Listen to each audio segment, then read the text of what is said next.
Bismillahirrahmanirrahim. Assalamualaikum warahmatullahi wabarakatuh. Alhamdulillahirabbil alamin wa bihi nasta'inu wa la ilaha illa huwa. Assalatu wassalamu ala sayyidina Muhammadin wa ala alihi washabihi ajmain. Amma ba'du. Puji syukur kehadirat Allah Subhanahu wa taala yang telah memberikan kita kenikmatan nikmat jasmani dan rohani serta afiat sehingga kita bisa berkumpul bermuajahah dalam acara diseminasi budaya positif CGP Angkatan 11. Salawat dan salam kita curahkan kepada junjungan kita Habibina wa Syafi'ina wa Maulana Muhammad sallallahu alaihi wasallam.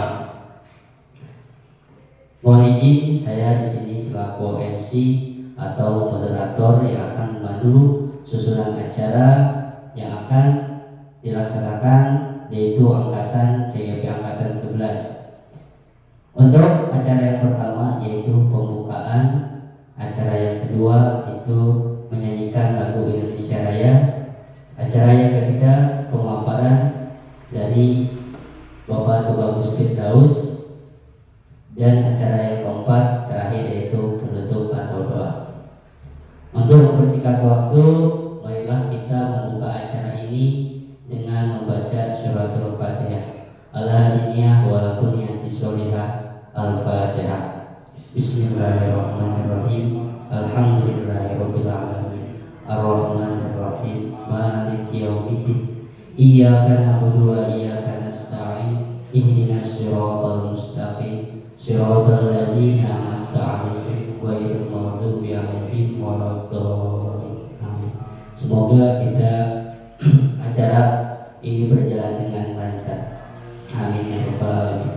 Untuk acara yang kedua yaitu menyanyikan lagu Indonesia Raya.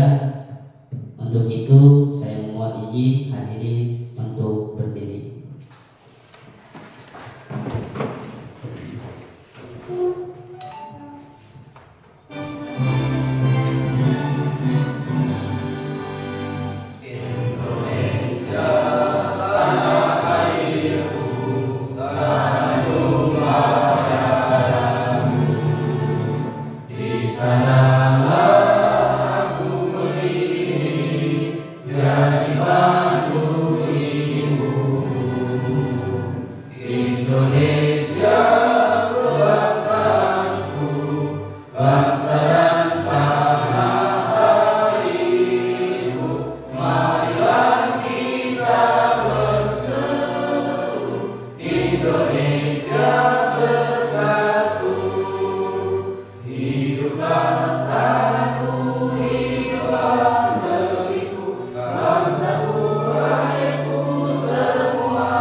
Baiklah, acara yang ketiga yaitu acara inti pemaparan diseminasi oleh Bapak Tubagus Firdaus, dan untuk hadirin dimohon perhatiannya, dan untuk Pak Tubagus Firdaus waktu dan tempat saya persilahkan.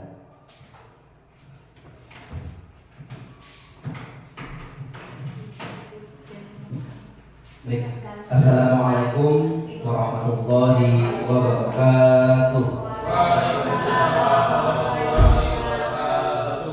Alhamdulillahirabbil alamin.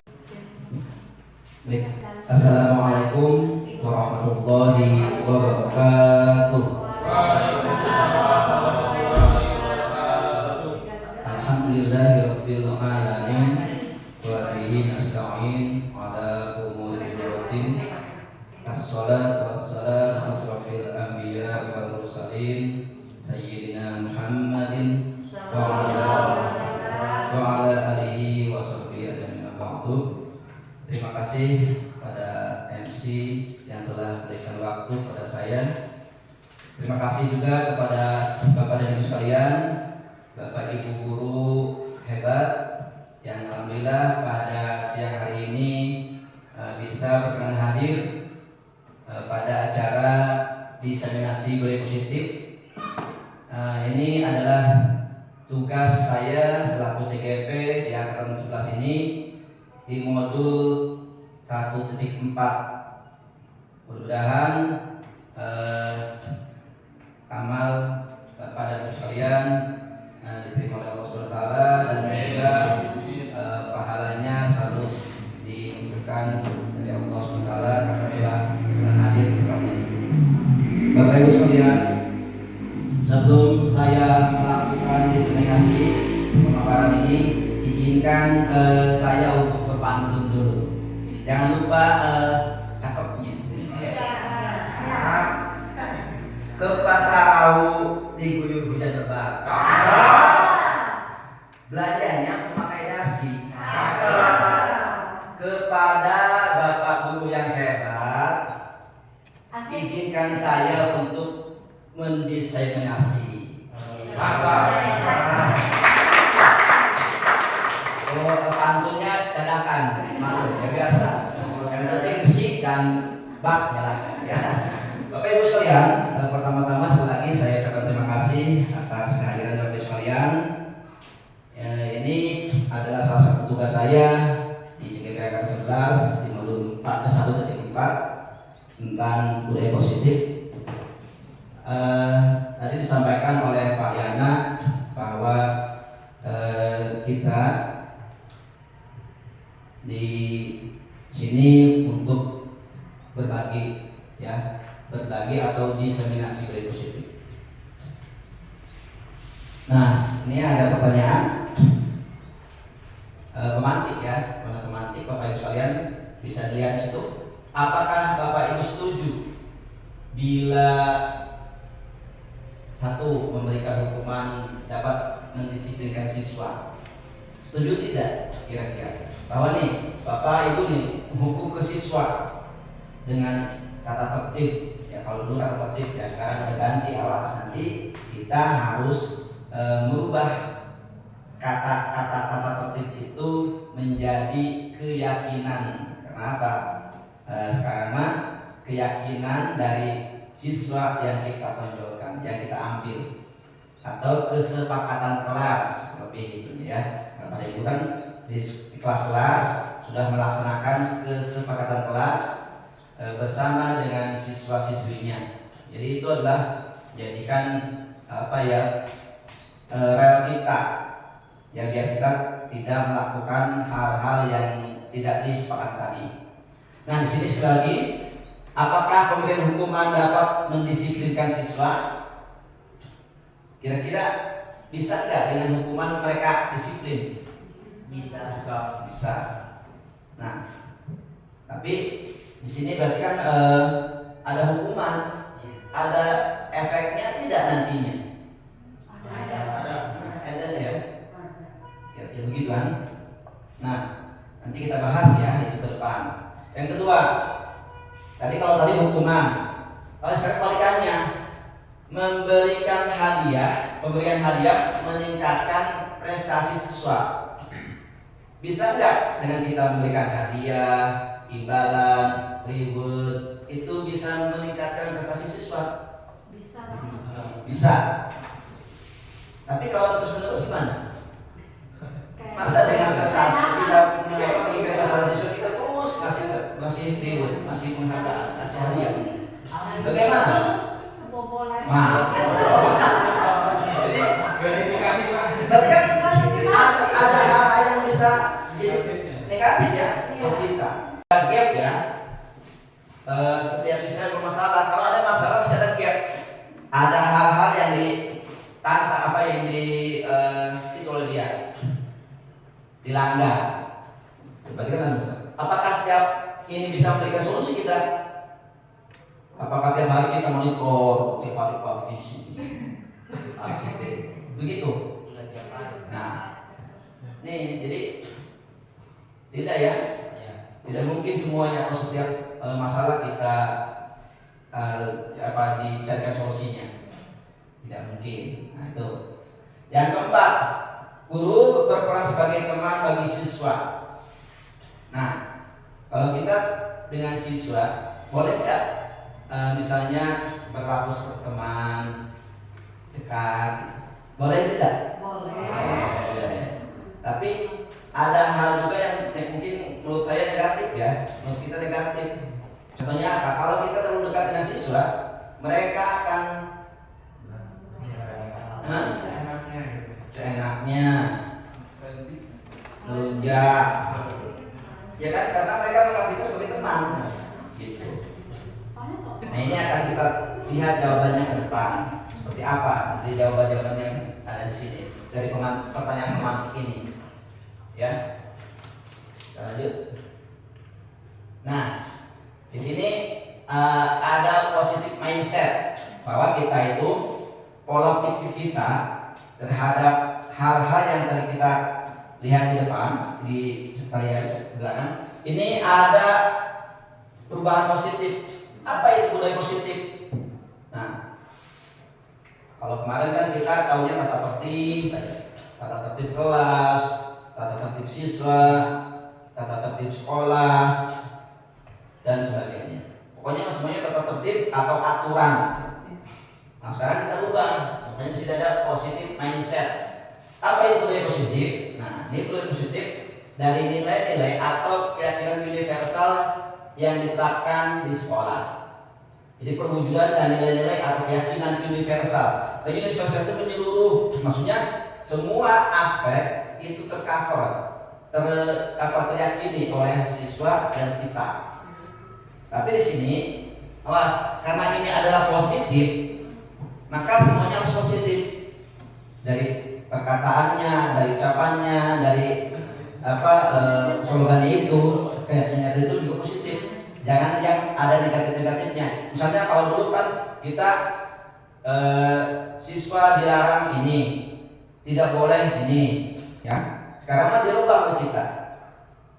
Misalnya kalau anak-anak lewat ke depan kita, itu kan dilarang lewat seenaknya, itu kan dilarang. Kalau kita rubah, nah itu seperti apa? Itu nanti Bapak Ibu sekalian nanti buat keyakinannya di kelas-kelas ya. Itu. Nah, ini budaya positif yang akan kita pelajari atau saya akan berbagi dengan Bapak Ibu sekalian. Konsep-konsep inti untuk menciptakan budaya positif. Ya, yang pertama yaitu disiplin positif. Nah, Bapak Ibu tentunya tahulah kata disiplin. Jadi disiplin itu terutama kita selaku ASN,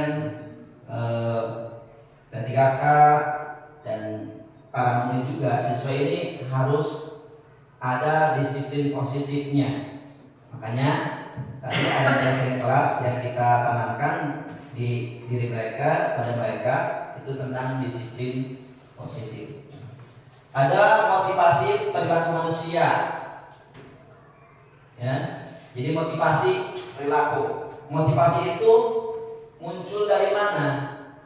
Apakah dari luar atau dari dalam dirinya?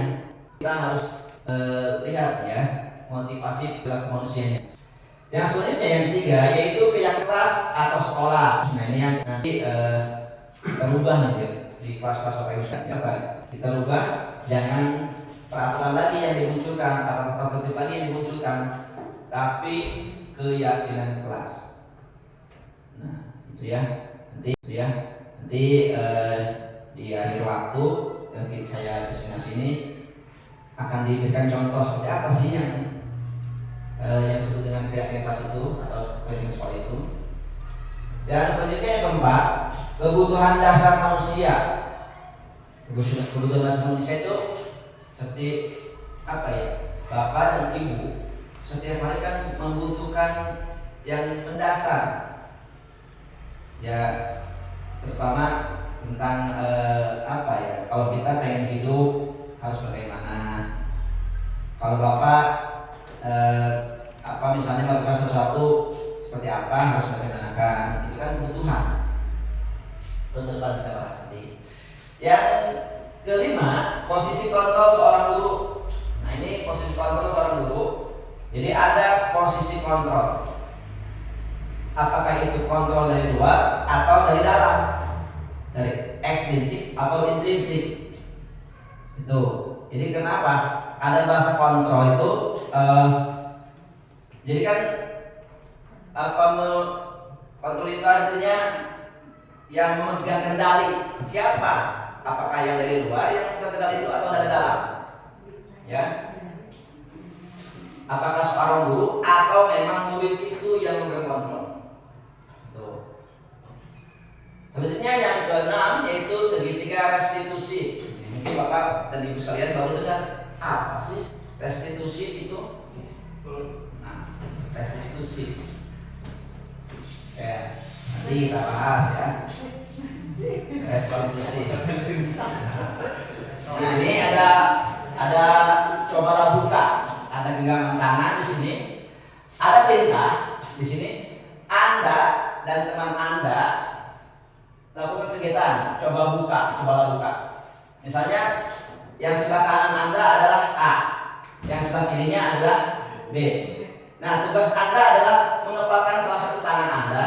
Coba Anda bayangkan bahwa si A ini memegang hal-hal yang sangat dia mungkin rahasiakan, mungkin oleh dia merasa ini sangat penting buat saya. Ini pokoknya kalau nggak ada ini saya nggak bisa apa-apa. Nah, tuh menyimpan sesuatu yang berharga dalam kepala Anda. Anda perlu menjaga benda tersebut sekuat tenaga karena Anda ini penting menurut Anda ini. Nah, tugas B yang sebelah kiri nanti mencoba dengan segala cara untuk membuka kepala tangan teman Anda itu. Nah teman Anda yang ini boleh membujuk, ayolah, atau gerak, ayo, awas, ya, atau gitu ya. Jadi pokoknya Pak, dengan cara apapun, coba Bapak Ibu apa ya tadi yang mengontrol itu siapa yo? Jadi kita akan tahu siapa yang mengontrol. Nah itu ya, bahkan menawari uang ya ini. Misalnya, ayolah, biar nanti si A ini membuka kepala tangannya. Ya, sekarang kita coba ya. Ini saya akan bagikan.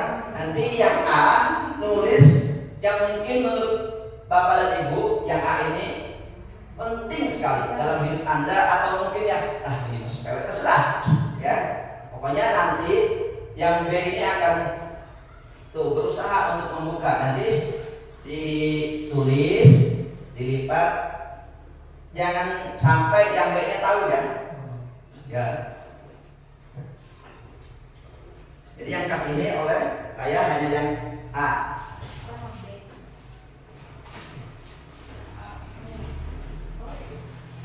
Pak Aldi dengan Bu A ya, boleh dirayu. Ayo.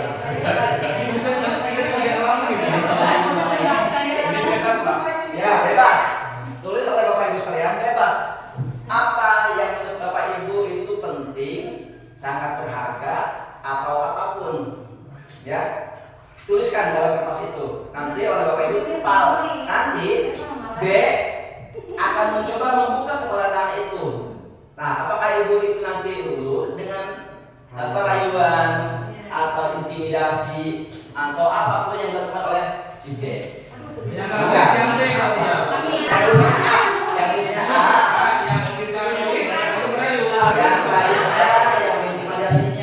B. Ya, silakan. Satu aja. Boleh satu aja, apa? Ya. Nanti di akhir waktu yang saya kesini sini akan diberikan contoh seperti apa sih yang disebut dengan kreativitas itu atau kreativitas sekolah itu. Dan selanjutnya yang keempat, kebutuhan dasar manusia. Kebutuhan dasar manusia itu seperti apa ya? Bapak dan ibu setiap hari kan membutuhkan yang mendasar, ya, terutama tentang apa ya? Kalau kita pengen hidup harus bagaimana? Kalau bapak apa misalnya melakukan sesuatu seperti apa harus bagaimanakan? Itu kan kebutuhan. Itu depan kita bahas nanti. Yang kelima, posisi kontrol seorang guru. Nah, ini posisi kontrol seorang guru. Jadi ada posisi kontrol. Apakah itu kontrol dari luar atau dari dalam? Dari ekstrinsik atau intrinsik? Itu. Jadi kenapa? Ada bahasa kontrol itu jadi kan kontrol itu artinya yang memegang kendali. Siapa? Apakah yang dari luar yang memegang kendali itu atau dari dalam? Ya. Apakah seorang guru atau memang murid itu yang memegang kontrol? Tuh. Selanjutnya yang keenam yaitu segitiga restitusi. Mungkin Bapak dan Ibu sekalian baru dengar apa sih restitusi itu? Nah, restitusi. Ya, nanti kita bahas ya. Restitusi. Nah, ini ada cobalah buka. Ada genggaman tangan di sini, ada perintah di sini. Anda dan teman Anda lakukan kegiatan, coba buka. Misalnya yang sebelah kanan Anda adalah A, yang sebelah kirinya adalah B. Nah, tugas Anda adalah mengepalkan salah satu tangan Anda. Coba Anda bayangkan bahwa si A ini memegang hal-hal yang sangat dia mungkin rahasiakan, mungkin oleh dia merasa ini sangat penting buat saya. Ini pokoknya kalau nggak ada ini saya nggak bisa apa-apa. Nah, tuh menyimpan sesuatu yang berharga dalam kelantangan Anda. Anda perlu menjaga benda tersebut sekuat tenaga karena Anda ini penting menurut Anda ini. Nah, tugas B yang sebelah kiri nanti mencoba dengan segala cara untuk membuka kelantangan teman Anda itu. Nah, teman Anda yang ini boleh membujuk, ayolah, atau gerak, ayo, awas, gitu ya, atau itu ya. Jadi pokoknya Pak, dengan cara apapun, coba Bapak Ibu tadi yang mengontrol itu siapa yo? Jadi kita akan tahu siapa yang mengontrol. Nah itu ya, bahkan menawari uangnya ini. Misalnya, ayolah, biar nanti si A ini membuka kepala tangannya. Ya, sekarang kita coba ya. Ini saya akan bagikan. Nanti yang A nulis yang mungkin menurut Bapak dan Ibu yang A ini penting sekali dalam hidup Anda atau mungkin yang ini sepele, terserah. Ya, pokoknya nanti yang B ini akan berusaha untuk membuka. Nanti ditulis, dilipat, jangan sampai yang B-nya tahu ya. Ya. Jadi yang kasih ini oleh saya hanya yang A.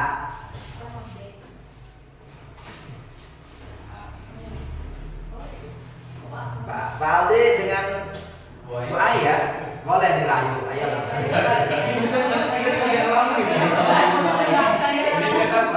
Ya bebas. Tulis oleh Bapak Ibu sekalian bebas. Apa yang menurut Bapak Ibu itu penting, sangat berharga atau apapun, ya tuliskan dalam kertas itu. Nanti oleh Bapak Ibu nanti B akan mencoba membuka kepala tangan itu. Nah, apakah Ibu itu nanti luluh dengan rayuan atau intimidasi atau apapun yang dilakukan oleh si B? Yang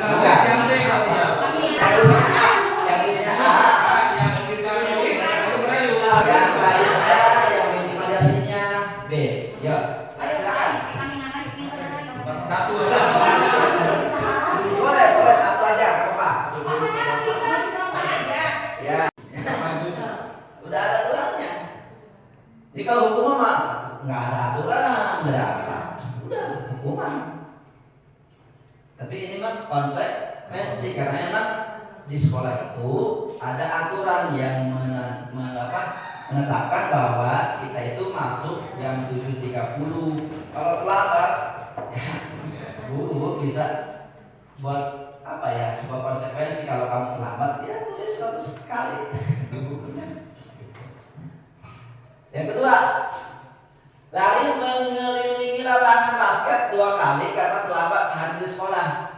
Misalnya, pas waktu jam pelajaran olahraga, dia terlambat, disuruh lari 2 kali keliling lapangan. Itu hukuman atau konsekuensi? Hukuman. Hah?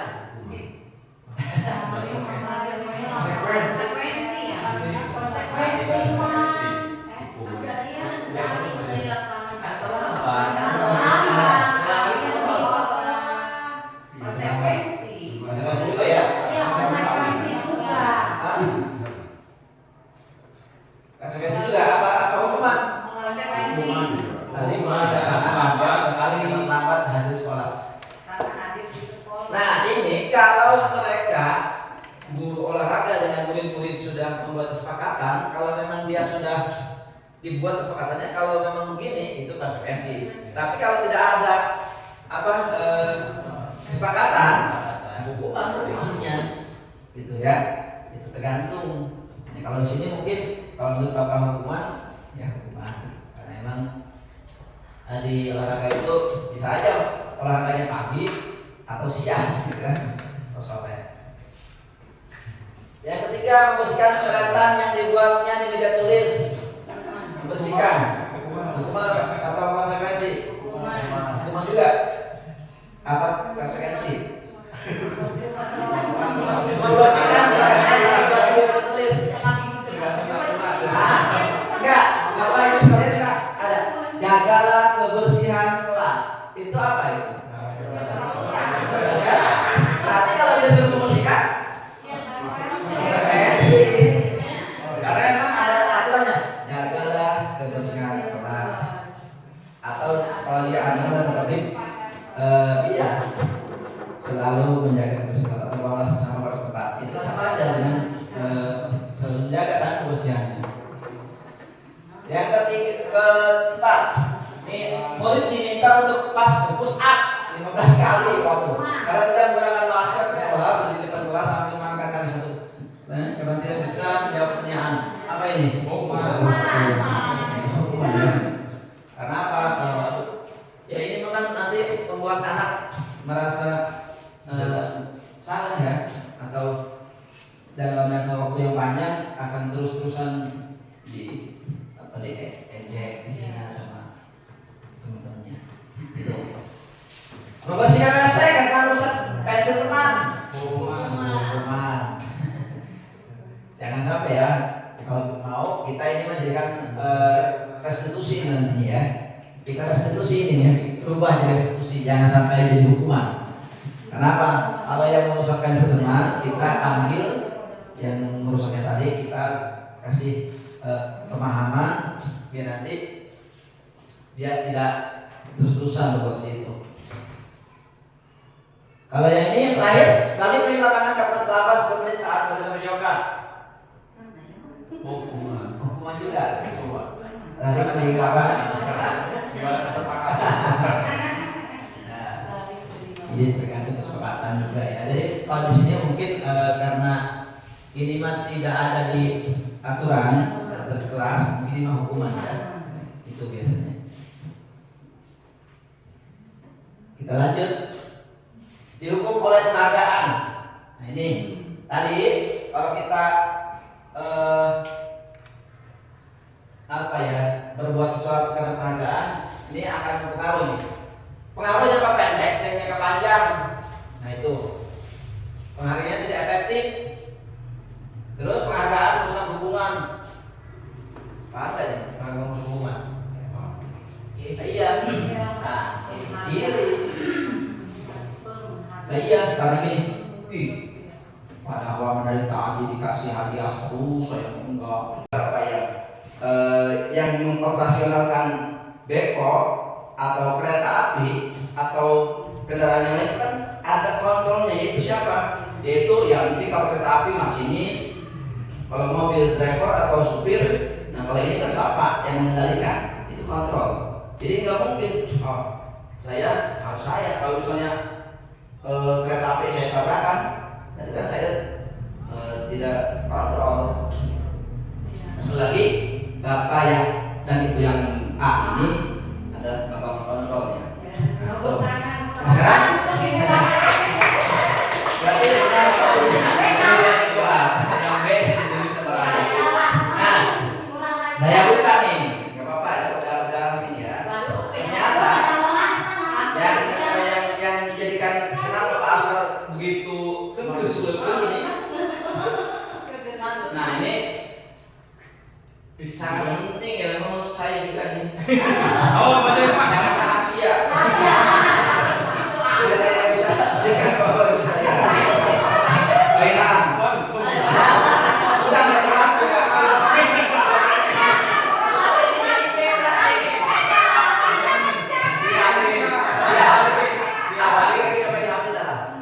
Yang butuh payung hamil rahasia.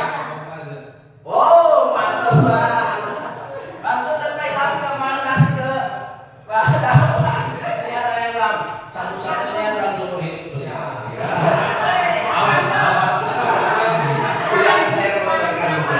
Nah itu ya.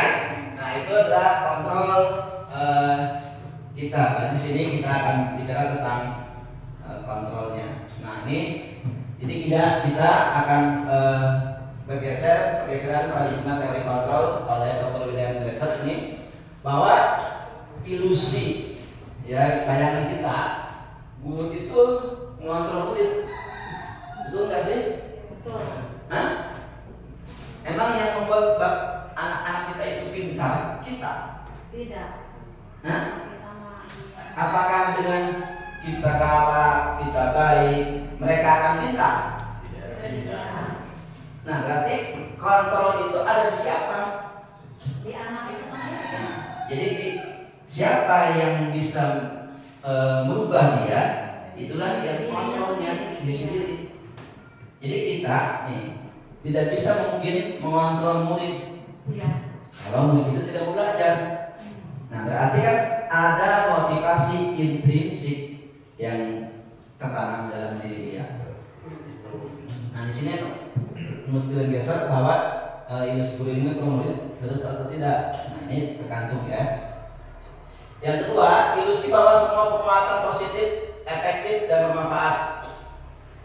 Nih, ilusi bahwa semua penguatan positif, efektif dan bermanfaat.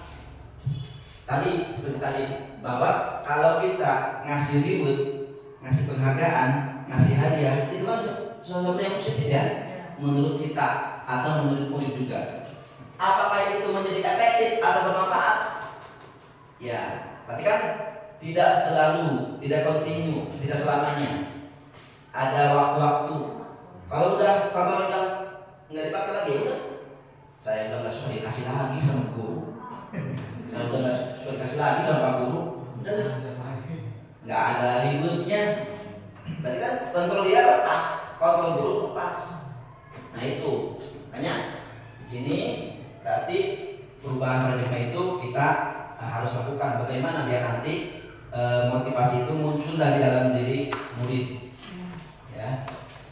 Selanjutnya, ilusi bahwa kritikan membuat orang merasa bersalah dapat menguatkan karakter. Nih, suka kita itu. Ayo, karena ntar kalau kamu nggak nurut, bapak yang dimarahin, dan ibu yang tersemprot. Iya. Nah, kira-kira si anak ini akan merasa gimana sama kita? Iba. Jadi iya ya, karena saya bapak itu dimarahin sama pak kepala sekolah, ibu itu karena saya dimarahin, jadi dia merasa bersalah. Nah itu dapat menguatkan karakter dia tidak. Oh. Jadi ini harus kita juga perhatikan ya, bahwa pada lingkungan tersebut kita harus ubah. Selanjutnya yang keempat, ilusi bahwa orang dewasa melihat untuk memaksa. Nah, tadi kembali ke guru juga nih atau orang dewasa memaksa Berarti tadi kalau tadi Bapak Ibu guru ada yang awas ya. Ayo ini ada itu bisa nggak merubah ini bisa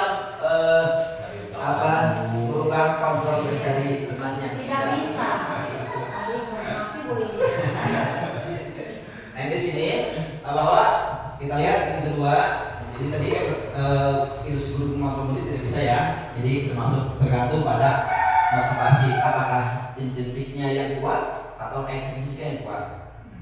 Tapi tentunya kita selaku guru harus selalu mengayomi, menyuruh, mengasuh, menuntun kepada murid agar mereka tetap ya di jalannya atau baik. Nah, ini bahwa sebuah penguatan positif, efektif dan manfaat. Ini penguatan positif ini berpengujukan merupakan bentuk kontrol, akan tapi sesaat murid sadar maka murid akan melepaskan kontrol tersebut dari dirinya, betul kan? Jadi ketika dia tidak dimonitor, tidak diperhatikan, tidak dikasih reward, ya udah dia akan kembali seperti yang semula. Nah, jadi boleh saja, tapi tidak continue, tidak selamanya atau tidak berkelanjutan. Ya karena tadi boleh bobol pak, habis kita. Ya kalau selamanya kan, berarti kan kalau misalnya untuk sewaktu-waktu ya boleh. Saya juga suka kalau di upacara, Jom yang hafal undang-undang dasar dikasih ribut, jadi kan bermotivasi mereka. Tapi kalau setelah banyak yang hafal ya udah, itu hanya sewaktu-waktu. Nah itu untuk memancing saja. Ya ini ilusi bahwa kritik dan membuat orang bersalah dapat menguatkan karakter. Ini juga sama. Mengontrol dengan kritik atau membuat orang bersalah akan menimbulkan rasa gagal pada murid. Rasa gagal. Iya ya karena saya ibu itu tadi dimarahin sama orang. Akhirnya dia nggak mau lagi berbuat hal seperti itu lagi. Padahal menurut kita, menurut orang lain, dia baik, dia betul. Gitu.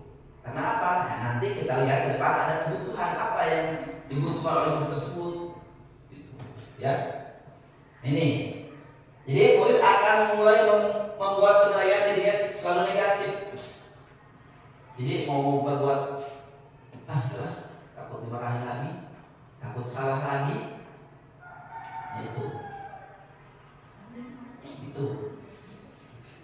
Nah itu adalah perubahan paradigma yang ditulis oleh William Glasser dalam bukunya tentang kontrol. Jadi ini miskonsepsi ya, harus kita paham. Nah sekarang ada stimulus respon dan terkontrol. Bagaimana seorang bisa mengubah dari paradigma stimulus respon kepada pendekatan teori kontrol? Nah di sini realitas stimulus responnya ada realitas kebutuhan kita sama enggak kebutuhan Pak Aspar dengan Pak Yana? Enggak. Itu kan bahwa dalam stimulusnya Pak Aspar itu butuh, saya butuh ngopi itu kan saya mau. Tapi ketika itu Pak Yana, saya nggak butuh ngopi, butuhnya minum makan jeruk.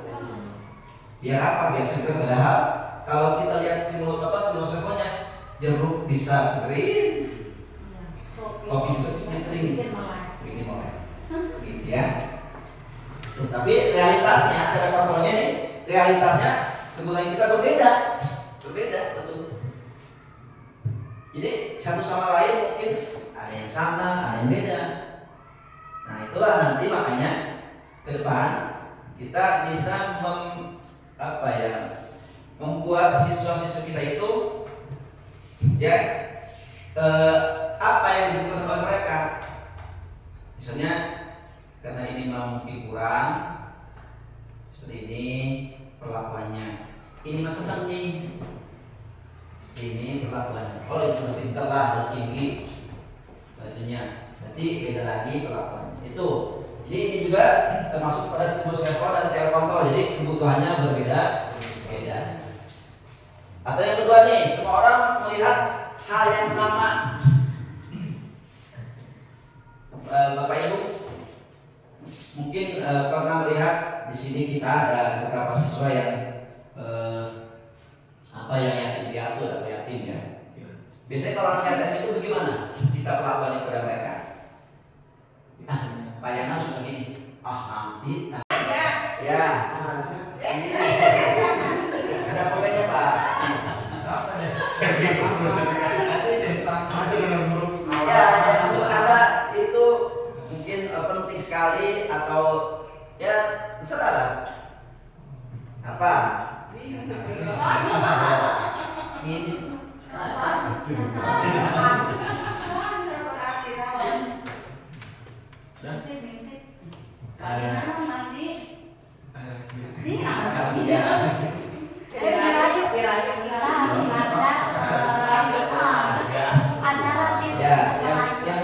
Bapak itu berharga atau rahasia atau penting atau sangat Bapak itu apa ya?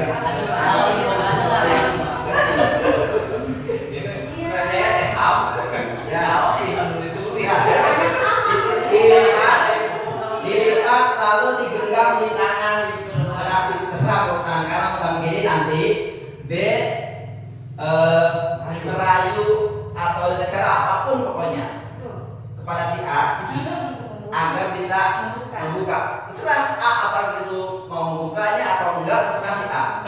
Karena nanti yang menentukan adalah di sini siapa yang menentukan apakah B atau A. Ya, dah. Sekarang kalau sudah ya. Sekarang B untuk berusaha untuk membuka menggunakan tangan tangannya yang A. Ya, silakan. Serah.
Sama saya juga Pak, rahasia banget. Karena kan kalau kena bujuk saya juga dengan sesuai isi ini. Kalau saya kena bujuk berarti saya akan kena berapa? Nah, itu sampel dua ya, berarti dua orang ini punya rahasia yang memang tidak bisa dibukakan, tidak bisa dibagi kepada yang B. Jadi sekarang yang menjadi kontrol itu A atau B? Kenapa? Berarti A tetap pada apa pendiriannya. Jadi yang lainnya enggak ini Pak. ini jeruk, dengan ini uang, dengan ini diberikan kopi, tidak bergeming. Tetap pada pendiriannya bahwa ini adalah hal yang mungkin penting buat dia. Emang ya, apa isinya Pak?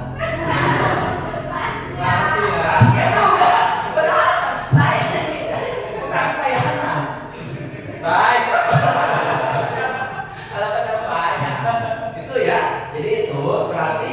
yang menjadi kontrol adalah A, karena dia tetap pada pendiriannya bahwa saya yang memegang kendali. Itulah kontrol. Makanya seperti seorang yang mengoperasionalkan beko atau kereta api atau kendaraan yang lain kan ada kontrolnya, yaitu siapa? Yaitu yang mungkin kalau kereta api masinis, kalau mobil driver atau supir. Nah kalau ini kan bapak yang mengendalikan, itu kontrol. Jadi nggak mungkin saya kalau misalnya kereta api saya tabrakan, itu kan saya tidak kontrol. Yang mengoperasionalkan beko atau kereta api atau kendaraan yang lain kan ada kontrolnya, yaitu siapa? Yaitu yang mungkin kalau kereta api masinis, kalau mobil driver atau supir. Nah kalau ini kan bapak yang mengendalikan, itu kontrol. Jadi nggak mungkin saya kalau misalnya kereta api saya tabrakan, itu kan saya tidak kontrol. Satu lagi, bapak yang dan ibu yang A ini ada bapak kontrolnya. Sekarang berarti yang B jadi sebarang. Nah, saya buka nih, nggak apa-apa ya, udah ini ya. Ternyata yang dijadikan kenapa Pak Asmar begitu kekeh ini. Nah ini sangat penting ya menurut saya juga nih. Betul Pak, jangan rahasia. Sudah saya bisa berikan bahwa saya. Baiklah. Udah nggak rahasia.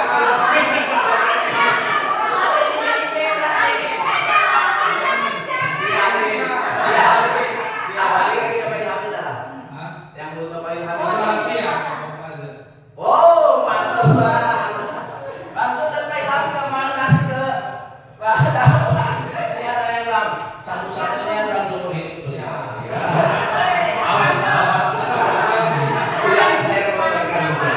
Nah itu ya.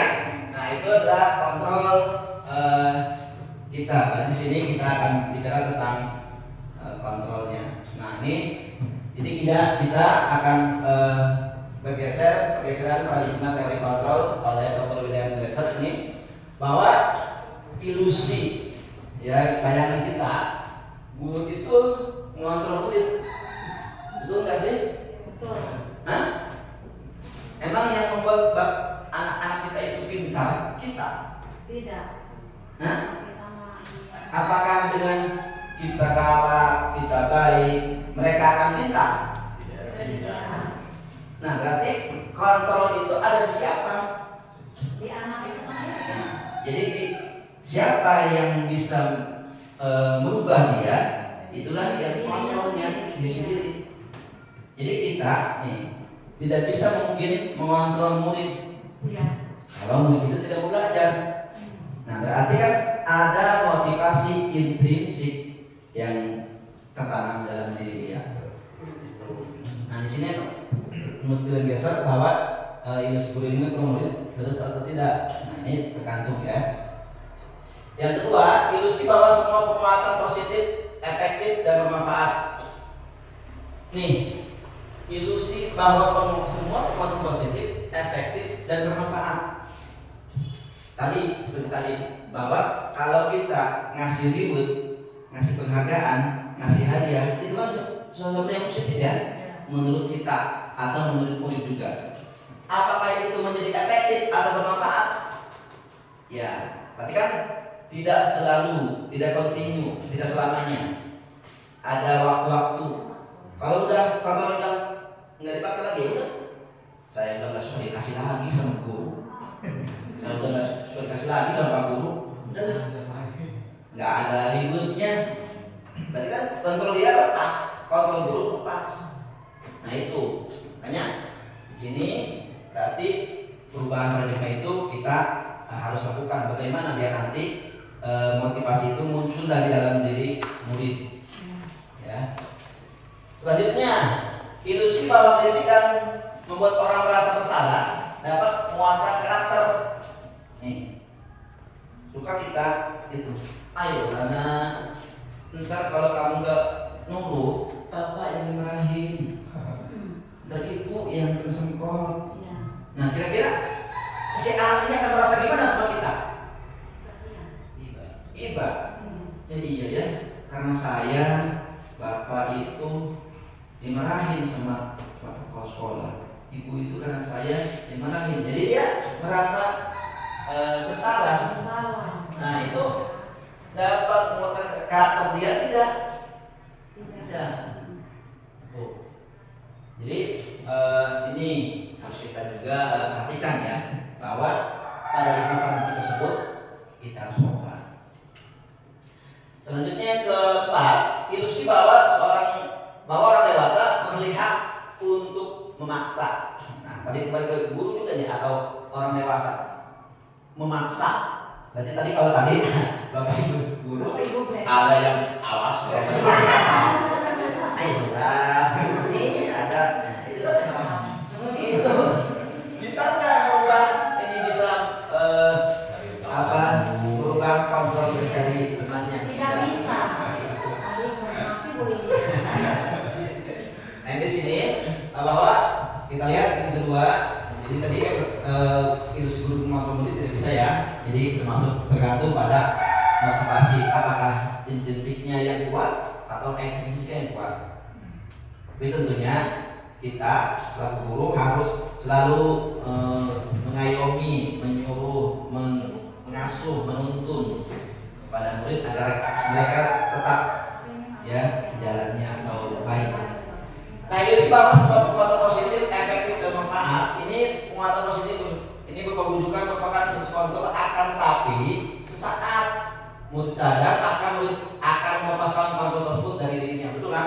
Jadi ketika dia tidak dimonitor, tidak diperhatikan, tidak dikasih reward, ya udah dia akan kembali seperti yang semula. Nah, jadi boleh saja, tapi tidak continue, tidak selamanya atau tidak berkelanjutan. Ya karena tadi boleh bobol pak, Kebobolan. habis kita. Ya kalau selamanya kan, berarti kan kalau misalnya untuk sewaktu-waktu ya boleh. Saya juga suka kalau di upacara, Jom yang hafal undang-undang dasar dikasih ribut, jadi kan bermotivasi mereka. Tapi kalau setelah banyak yang hafal ya udah, itu hanya sewaktu-waktu. Nah itu untuk memancing saja. Ya ini ilusi bahwa kritik dan membuat orang bersalah dapat menguatkan karakter. Ini juga sama. Mengontrol dengan kritik atau membuat orang bersalah akan menimbulkan rasa gagal pada murid. Rasa gagal. Iya ya karena saya ibu itu tadi dimarahin sama orang. Akhirnya dia nggak mau lagi berbuat hal seperti itu lagi. Padahal menurut kita, menurut orang lain, dia baik, dia betul. Gitu. Karena apa? Nah, nanti kita lihat ke depan ada kebutuhan apa yang dibutuhkan oleh murid tersebut. Gitu. Ya. Ini. Jadi murid akan mulai membuat penilaian dirinya selalu negatif. Jadi mau berbuat takut dimarahin lagi, takut salah lagi. Itu. Nah itu adalah perubahan paradigma yang ditulis oleh William Glasser dalam bukunya tentang kontrol. Jadi ini miskonsepsi ya, harus kita paham.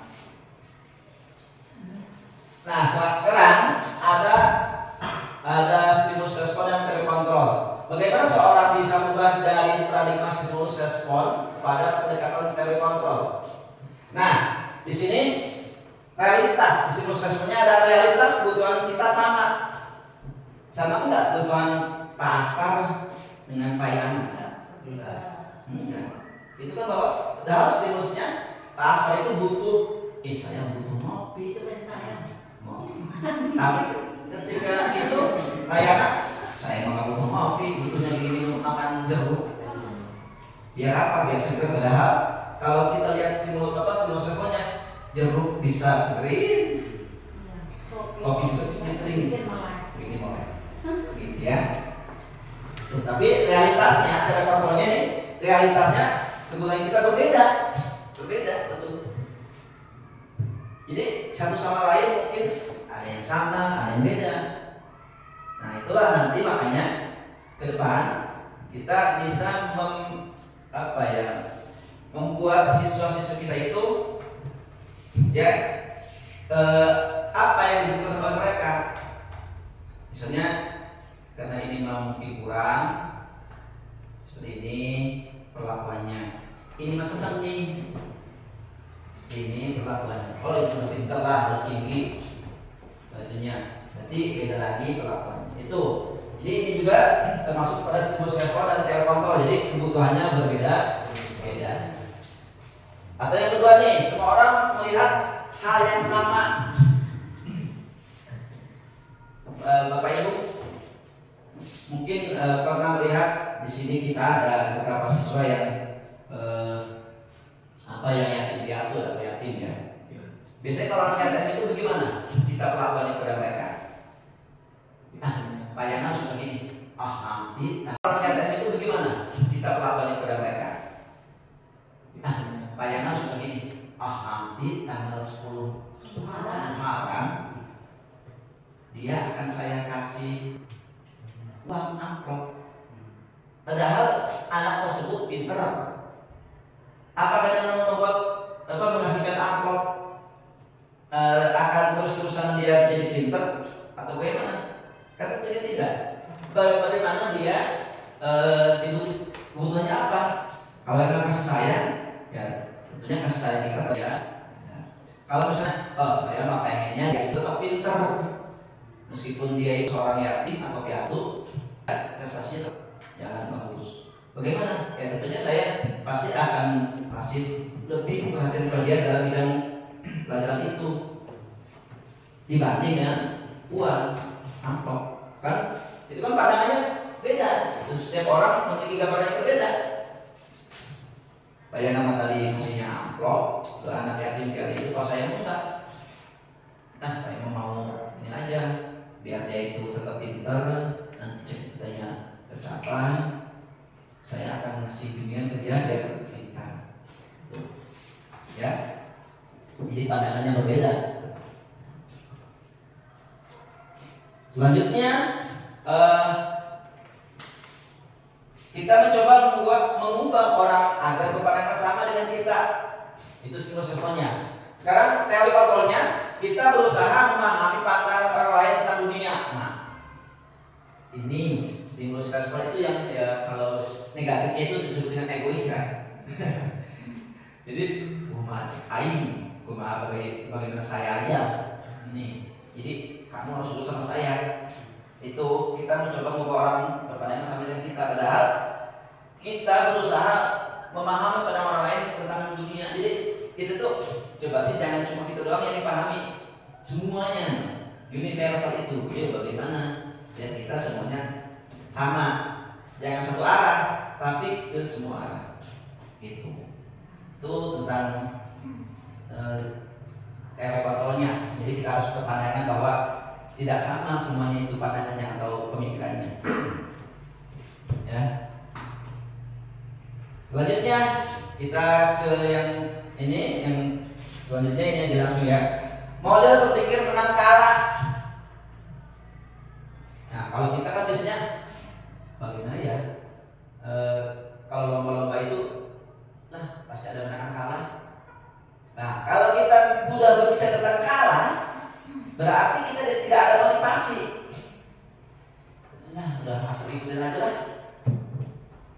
Berkontribusi itu yang stimulus respon yang jelek. Kalau mau kita itu kontrolnya ada di kita.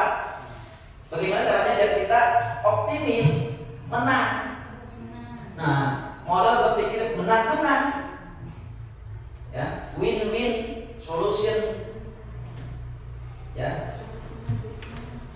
Apa bahasa Inggrisnya kalah berarti? Ya. Kalah bahasa Inggrisnya apa? Loss. Masa win and loss? Enggak ada yang loss. Harus win-win solution, menang-menang, terus menang. Jangan loss.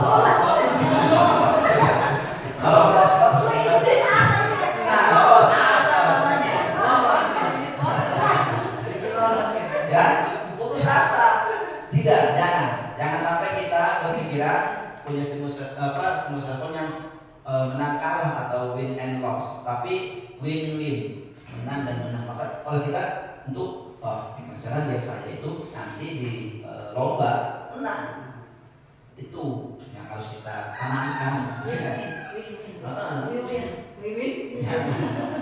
Jangan win ya. Nah selanjutnya ini disiplin positif. Jadi disiplin positif ini merupakan salah satu cara untuk menerapkan disiplin yang bertujuan untuk menumbuhkan kesadaran serta memberdayakan anak untuk melakukan sesuatu tanpa ngiri, bukan nganan ya, ngiri.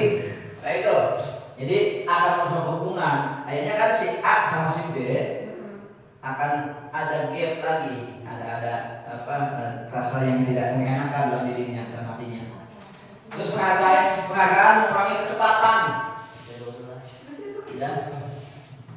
Selanjutnya penghargaan mengurangi kualitas, penghargaan mematikan kreativitas, penghargaan menghukum motivasi dari dalam diri intrinsik. Ini bisa ya sedikit ya dalam diri. Mengapa keyakinan bukan kesepakatan kelas? Apa bukan pertemuan kelas? Nah ini kita jawab. Nah tadi saya tanya mengapa kita memiliki ketentuan penggunaan helm pada saat mengendarai kendaraan roda 2 di motor atau motor. Kenapa Pak? Ilham tadi jawabannya selamat. Kenapa bisa banget paling lama jawabannya? Jadi ketika kita kecelakaan, kepala kita akan safety, selamat. Kenapa? Kalau kita yang paling berharga, ya, menurut yang buat aturannya kan, ya sama aja seperti sakit. Mengapa kita memiliki peraturan tentang penggunaan masker dan mencuci tangan setiap saat? Itu ketika dulu kita waktu COVID. Ya, karena kan kesehatan, menjaga diri kita biar tidak tertular. Terus juga dalam kesehatan menjaga kebersihan, itu kan. Keyakinan kelas dibuat berdasarkan kesepakatan antara guru dan siswa bersifat universal. Nah tadi ya, jadi ibu dan bapak kalian nanti di rumah lagi di sekolah di kelas, buat aturan itu harus disepakati oleh siswa. Bapak dan ibu sekalian, buat, ayo kita sekarang bikin kesepakatan. Apa yang kira-kira kita kalau bisa dilakukan itu akan menciderai, menyakiti hati kamu dan hati teman kamu, kan ya? Itu buat penghargaan atau buat kesepakatan. Misalnya, bagaimana kamu kalau melihat tuh tembok-tembok yang kotor, gitu kan? Bikin kesepakatannya. Jadi nanti bikin, tapi awas bahasanya jangan sampai ada kata-kata negatifnya, dilarang, tidak boleh, itu jangan. Nah, peraturan biasanya dibuat oleh guru bersifat satu arah. Nah ini, jadi ini aturan. Jadi kita kalau bisa yang nomor 1 ya, yang nomor 2 karena nomor 2 itu di sini dari kita, jadi siswanya nggak muncul.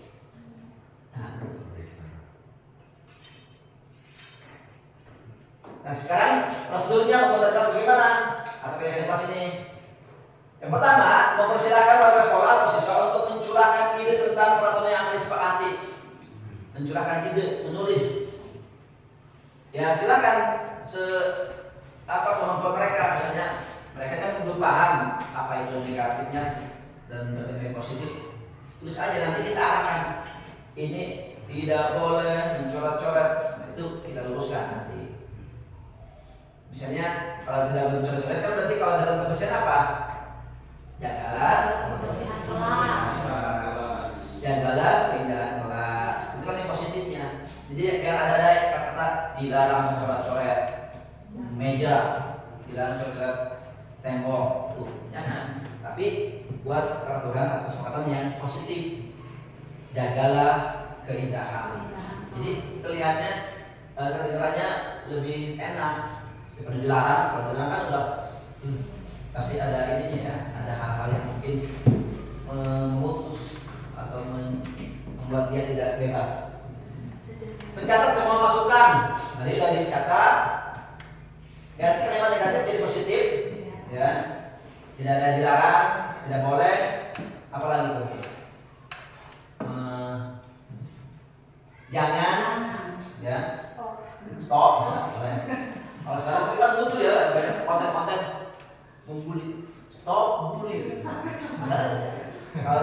Kalau mau apa ya?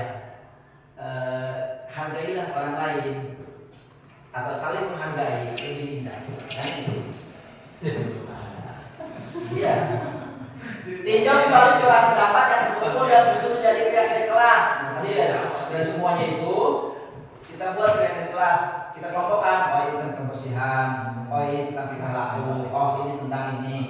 Ya karena kan kalau hukuman tidak nyaman, tidak enak. Kalau kita suka bermain-main atau di pramuka suka ada ya yang salah dihukum. Itu kan membuat dia tidak ya nyaman, malu, ya itu yang paling rendah. Jangan sampai seperti itu. Jadi membuat orang lain nyaman, membuat orang lain terhukum, itu jangan sampai kita laksanakan, kita lakukan. Karena ini motivasinya itu akan down. Saya nggak bisa apa-apa ternyata ya. Ya selanjutnya, yang kedua itu motivasi yang kedua adalah dapat imbalan atau penghargaan. Nah tadi kalau dia dikasih terus, dapat imbalan terus, nah kan ada sisi negatifnya juga. Ya kita kalau terus-terusan ya kata beliau bobot. Jadi jangan sampai ini yang paling rendah, ini yang tengah-tengah. Jadi nggak apa-apa lah kalau misalnya dengan sewaktu-waktu kita kasih imbalan atau penghargaan kepada mereka. Tapi imbalan kan tidak harus dengan materi ya. Bisa dengan pinter abang ini kaset kayaknya ya gelis beripanya.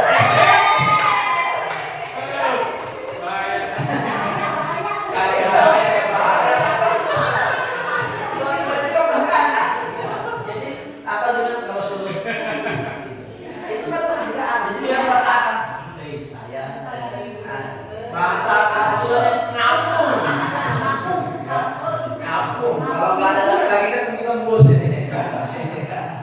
Itu boleh kan? Tapi tidak terus menerus.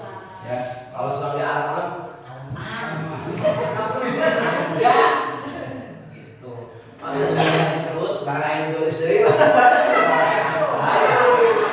Ya kalau misalnya di alam terus, bagaimana nanti terus kalau di rumahnya? Biasa di alam sama gurunya, di rumahnya di alam-alam. Atau susah ntar orang tuanya gitu. Ya ini yang terakhir, menghargai diri dan menjadi orang yang mereka inginkan. Nah itu yang paling tinggi.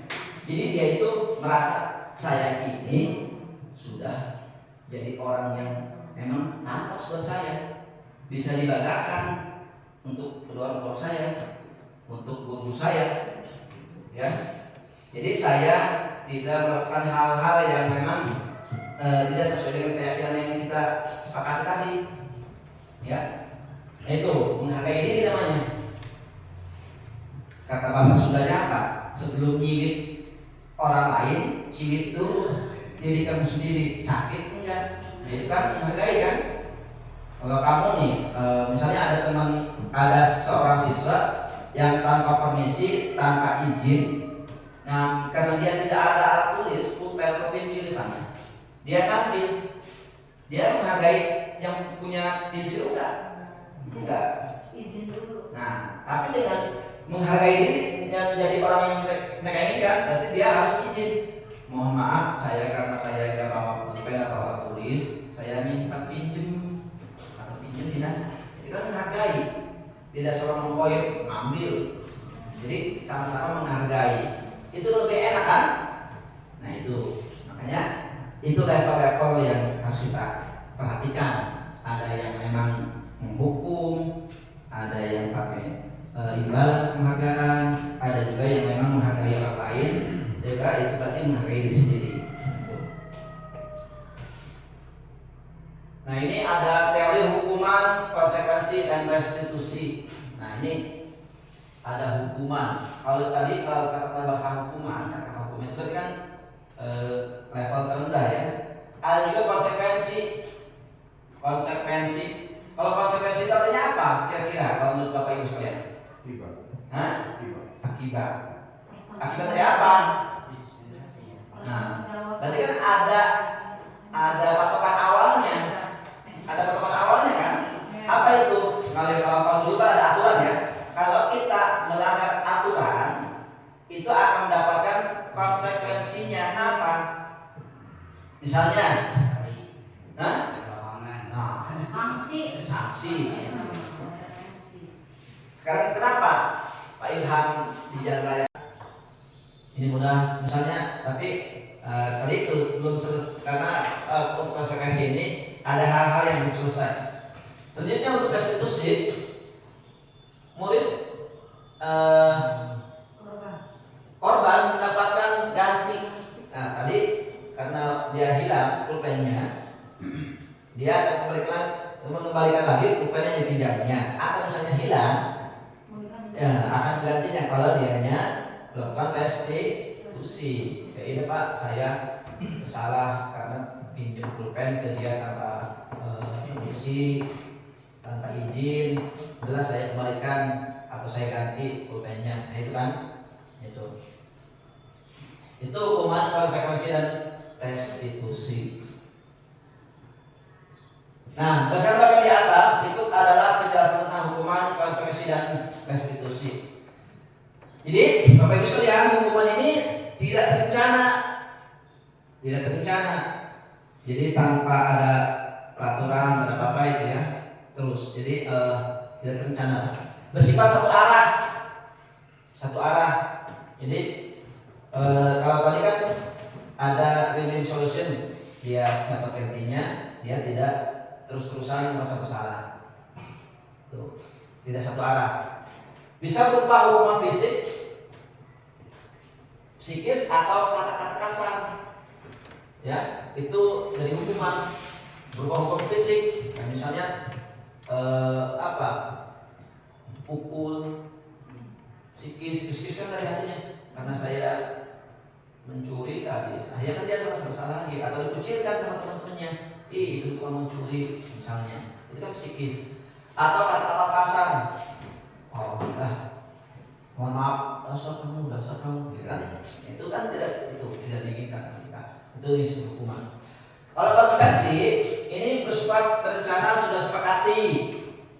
Bentuk-bentuk konsekuensinya dibuat oleh pihak guru atau sekolah. Itu konsekuensi. Makanya kalau konsekuensi ini hubungannya sama tata tertib dengan peraturan. Jadi masih ada hal-hal yang mungkin mengganjal, tidak ada di dalam dirinya. Ya. Selanjutnya, restitusi adalah proses menciptakan kondisi bagi murid untuk memperbaiki kesalahan mereka, sehingga mereka bisa kembali pada kelompok mereka dengan karakter yang lebih kuat. Ini pendapat dari dosen tahun 2004. Jadi nih, kalau untuk restitusi ini, kalau seseorang melakukan perbuatan yang melanggar kesepakatan tadi, dia tidak akan melanggar lagi di kemudian hari. Kenapa? Jadi mereka akan memperbaiki kesalahan mereka. Tuh.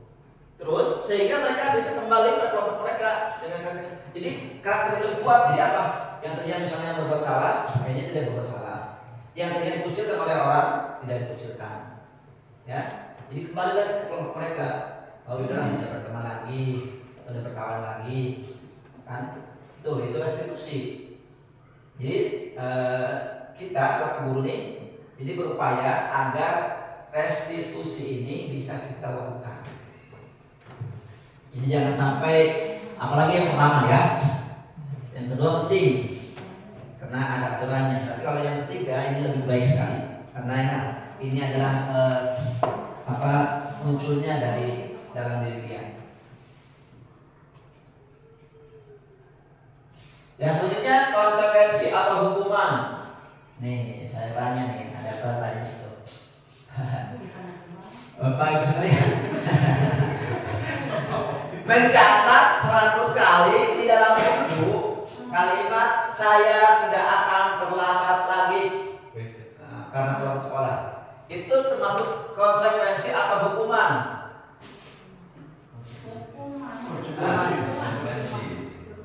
Mencatat 100 kali dalam buku dengan kalimatnya saya tidak akan terlambat lagi 100 kali.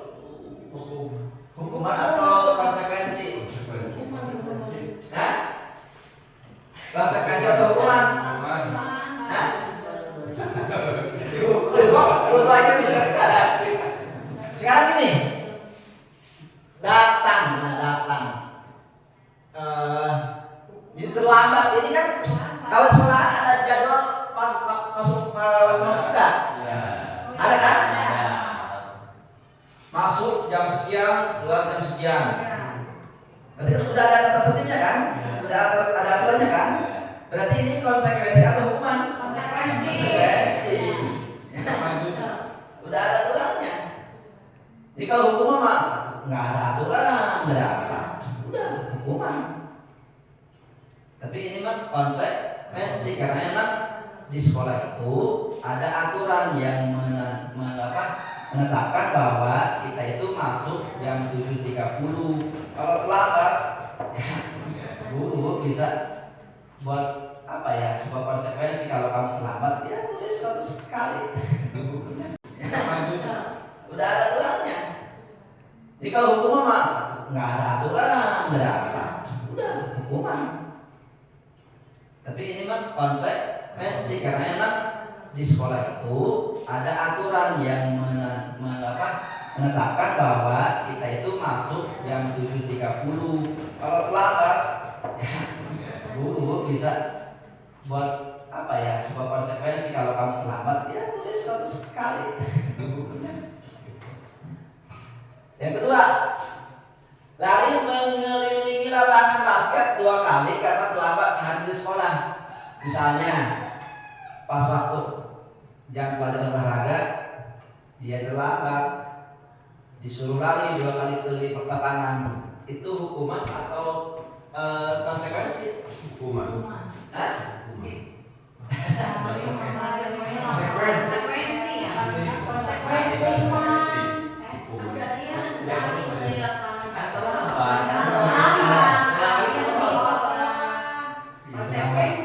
Konsekuensi juga ya? Konsekuensi juga apa hukuman? Kali terlambat hadir sekolah. Nah ini kalau mereka guru olahraga dengan murid-murid sudah membuat kesepakatan, kalau memang dia sudah dibuat kesepakatannya, kalau memang begini itu konsekuensi. Tapi kalau tidak ada kesepakatan, hukuman maksudnya, gitu ya. Itu tergantung. Nah, kalau di sini mungkin kalau menurut Bapak hukuman, ya hukuman.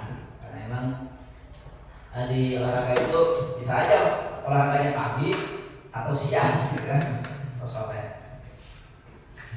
Yang ketiga, membersihkan coretan yang dibuatnya di meja tulis. Membersihkan. Hukuman atau konsekuensi? Hukuman juga. Apa konsekuensi? Membersihkan coretan yang dibuat di meja tulis. Enggak, Bapak Ibu sekalian juga ada. Jagalah kebersihan kelas. Itu apa itu? Berarti kalau dia suruh membersihkan, konsekuensi. Karena memang ada aturannya. Jagalah kebersihan kelas. Atau kalau dia adalah tertib, iya, selalu menjaga kebersihan atau bawalah sama pada tempat. Itu sama aja dengan selalu menjaga kan kebersihannya. Yang keempat, murid diminta untuk push up 15 kali waktu. Kalau tidak menggunakan masker ke sekolah, berdiri di depan kelas sambil mengangkat kaki satu. Nah, kalau tidak bisa menjawab pertanyaan, apa ini? Hukuman. Karena apa? Ya ini kan nanti membuat anak merasa salah ya, atau dalam jangka waktu yang panjang akan terus-terusan ejek dihina sama teman-temannya. Gitu. Membersihkan WC karena rusak pensil teman. Hukuman. Jangan sampai ya. Kalau mau kita ini menjadikan restitusi nanti ya. Kita restitusi ini ya. Rubah jadi restitusi. Jangan sampai jadi hukuman. Kenapa? Kalau yang merusak pensil teman, kita ambil yang merusaknya tadi, kita kasih pemahaman biar nanti dia tidak terus-terusan berbuat seperti itu. Kalau yang ini yang terakhir, lari keliling lapangan karena terlambat 10 menit saat pelajaran pramuka. Hukuman juga. Lari keliling lapangan. Gimana kesepakatan? Nah, jadi tergantung kesepakatan juga ya. Jadi karena ini mah tidak ada di aturan atau kelas, ini mah hukuman ya. Itu biasanya. Kita lanjut. Dihukum oleh penghargaan. Nah ini tadi kalau kita berbuat sesuatu karena penghargaan, ini akan mempengaruhi. Pengaruh jangka pendek dan jangka panjang. Nah itu penghargaannya tidak efektif. Terus penghargaan merusak hubungan. Paham gak nih? Penghargaan merusak hubungan. Iya. Nah, iri. Nah iya, karena gini. Wih, padahal dari tadi dikasih hadiah terus, saya enggak. Iya, ngiri. Bukan nyanan ya, ngiri. Nah itu. Jadi akan merusak hubungan. Akhirnya kan si A sama si B akan ada gap lagi, ada rasa yang tidak mengenakan dalam dirinya, dalam hatinya. Terus penghargaan mengurangi kecepatan. Ya. Selanjutnya penghargaan mengurangi kualitas, penghargaan mematikan kreativitas, penghargaan menghukum motivasi dari dalam diri intrinsik. Ini bisa ya sedikit ya dalam diri. Mengapa keyakinan bukan kesepakatan kelas? Apa bukan peraturan kelas? Nah ini kita jawab. Nah tadi saya tanya mengapa kita memiliki peraturan tentang penggunaan helm pada saat mengendarai kendaraan roda 2 di motor atau motor. Kenapa Pak? Ilham tadi jawabannya? Selamat. Bisa banget paling lama jawabannya. Jadi ketika kita kecelakaan, kepala kita akan safety, selamat. Kenapa? Kalau kita yang paling berharga, ya, menurut yang buat aturannya kan, ya sama aja seperti sakit. Mengapa kita memiliki peraturan tentang penggunaan masker dan mencuci tangan setiap saat? Itu ketika dulu kita waktu COVID. Ya, karena kan kesehatan untuk menjaga diri kita biar tidak tertular. Terus juga dalam kesehatan apa menjaga kebersihan, itu kan. Keyakinan kelas dibuat berdasarkan kesepakatan antara guru dan siswa bersifat universal.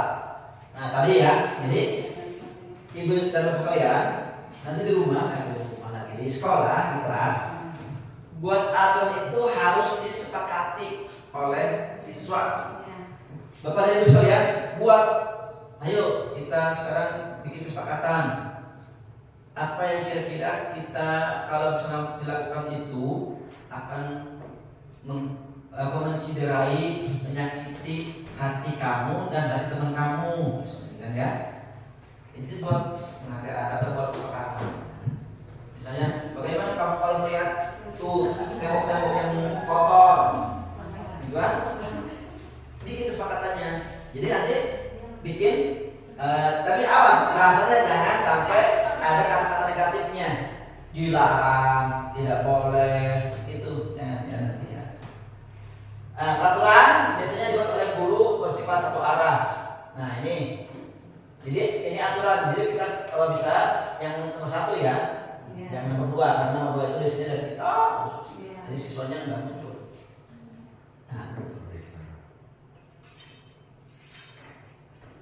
Nah sekarang prosedurnya membuat bagaimana? Apa yang kelas ini? Yang pertama, mempersilahkan warga sekolah atau siswa untuk mencurahkan ide tentang peraturan yang akan disepakati. Mencurahkan ide, menulis. Ya silakan kemampuan mereka, misalnya mereka kan belum paham apa itu negatifnya dan yang positif. Tulis aja nanti kita arahkan. Ini tidak boleh mencoret-coret, itu kita luruskan nanti. Misalnya kalau tidak boleh mencoret-coret kan berarti kalau dalam kebersihan apa? Jagalah kebersihan kelas. Jagalah keindahan kelas. Itu kan yang positifnya. Jadi biar ada kata-kata dilarang mencoret-coret meja, dilarang mencoret tembok, tuh jangan. Tapi buat peraturan atau kesepakatan yang positif.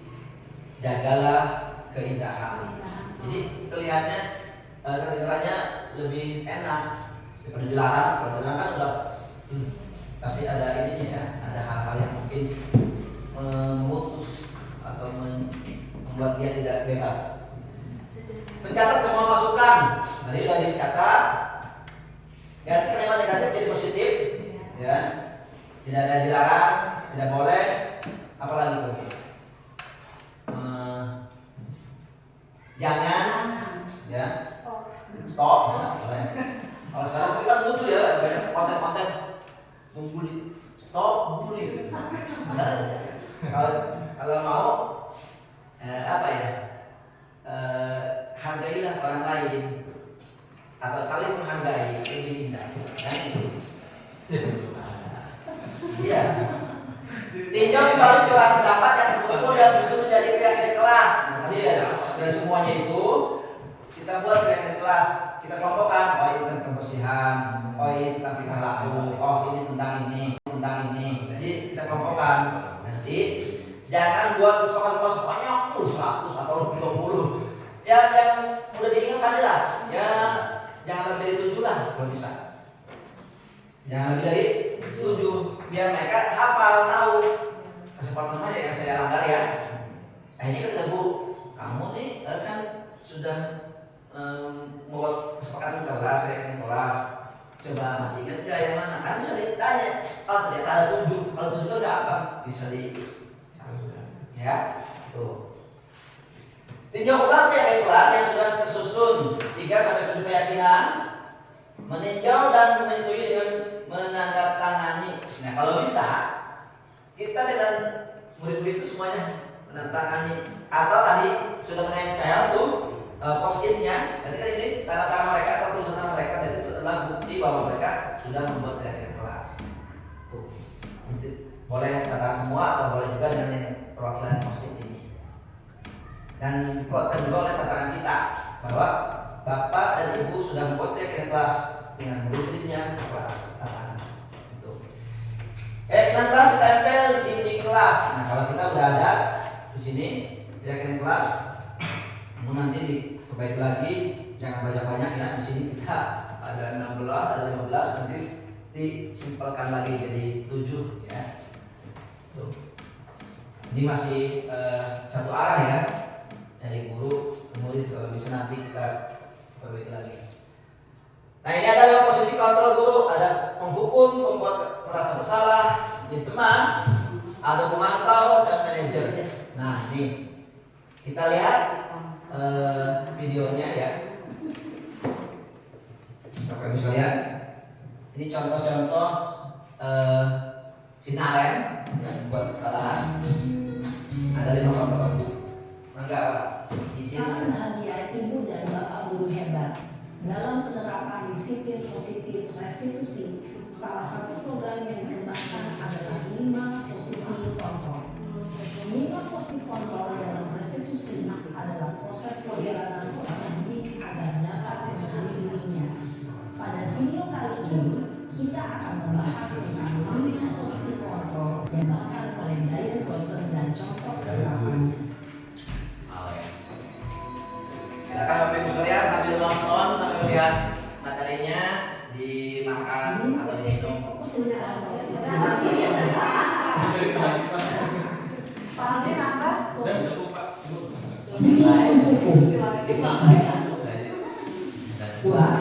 Posisi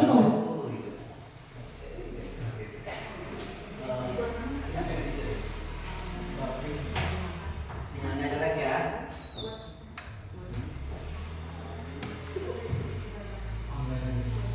Ya,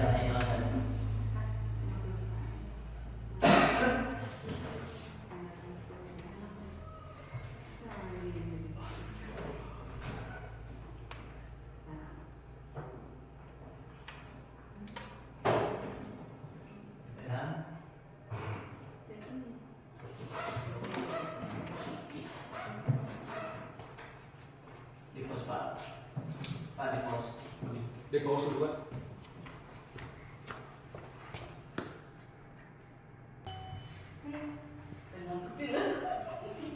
salam bahagia Ibu dan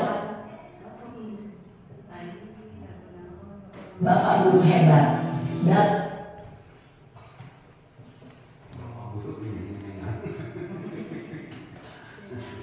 Musik yang insang ya.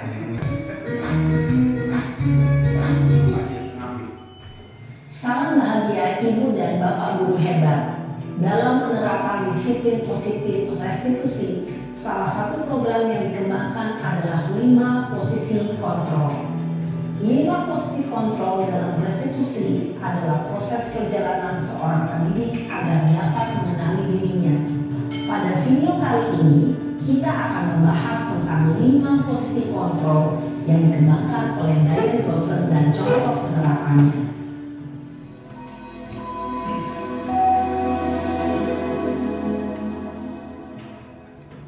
Lima posisi kontrol itu adalah 1. Posisi penghukum, 2. Posisi pembuat merasa bersalah, 3. Posisi teman, 4. Posisi pemantau atau monitor, dan 5. Posisi manajer. Untuk lebih memahami kelima posisi tersebut, mari kita saksikan kasus Naren yang terlambat hadir 20 menit di sekolah dan melihat bagaimana kelima posisi kontrol dalam menghadapi masalah tersebut.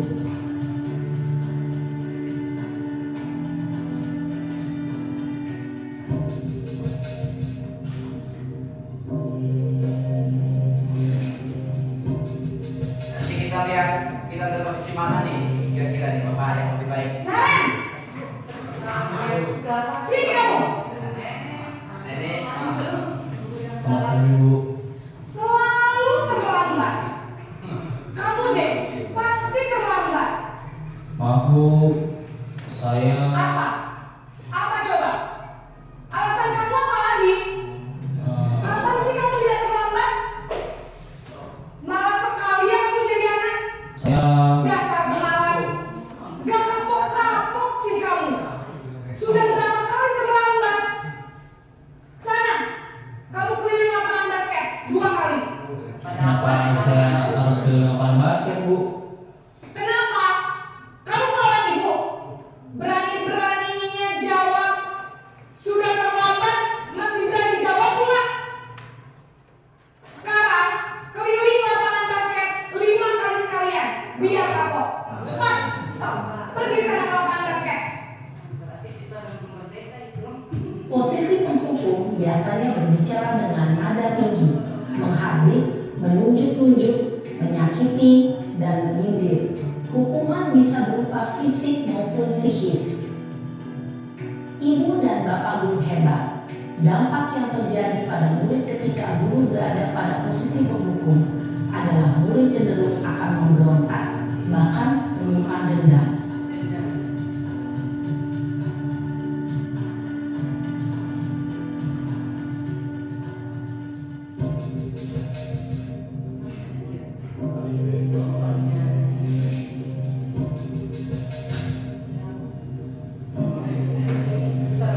Naren!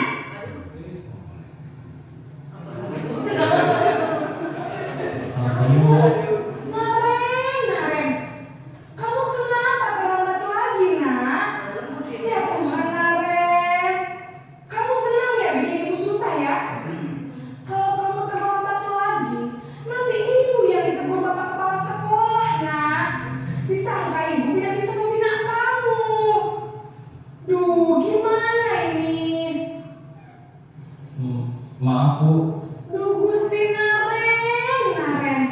Kamu suka ya kalau ibu ditegur bapak kepala sekolah? melas ya. Terus, sekarang ibu harus tulis apa yang di buku absen? Ini kamu sudah sering terlambat loh. Ibu harus apa coba? Maaf Bu. Maaf sekali. Ya sudah, lain kali jangan bikin ibu susah lagi ya nak ya. Ibu tidak akan kuat lagi kalau kamu begini terus. Bisa jantungan kalau ibu tegur bapak kepala sekolah. Sana cepat kelas. Maaf ya Bu. Maaf sekali. Nenek, dinaranya merasa bersalah. Posisi pembuat rasa bersalah berbicara dengan nada tenang, cenderung lembut, namun kata-kata yang diutarakan membuat murid merasa menjadi orang yang gagal, memandang buruk dirinya sendiri, merasa tidak berharga, dan tidak sanggup membahagiakan orang lain. Ketika guru mengambil posisi pembuat rasa bersalah, murid akan menganggap dirinya yang bersalah dan ia akan menyimpan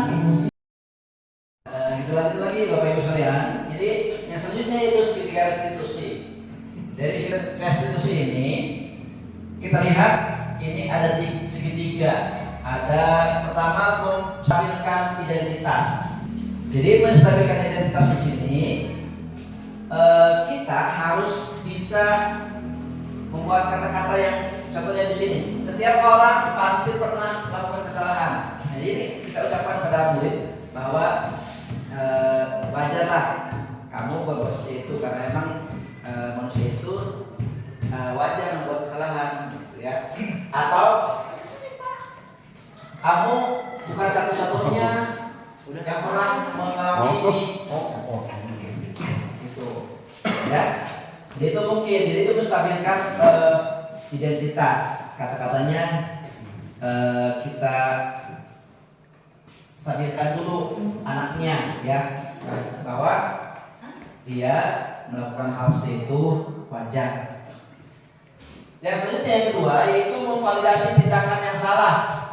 Nah, memvalidasi di sini tentunya punya alasan kenapa dia melakukan kesalahan tersebut.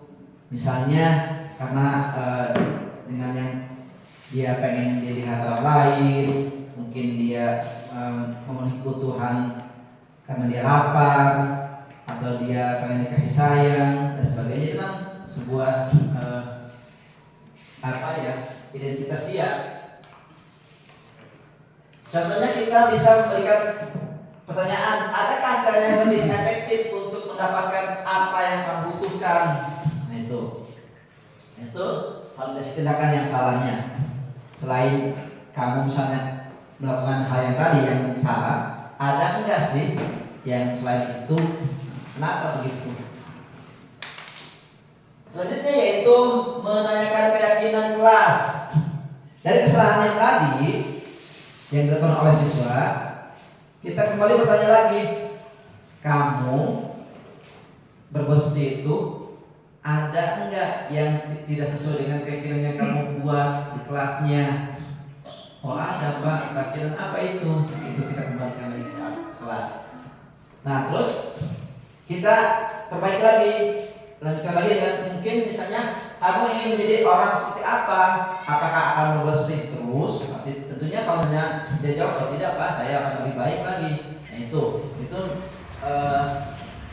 segitiga restitusi yang di yang akhir ya, menanyakan keyakinan. Bapak Ibu sekalian, ini contoh dari segitiga restitusi videonya ya. Bisa kita lihat di sini.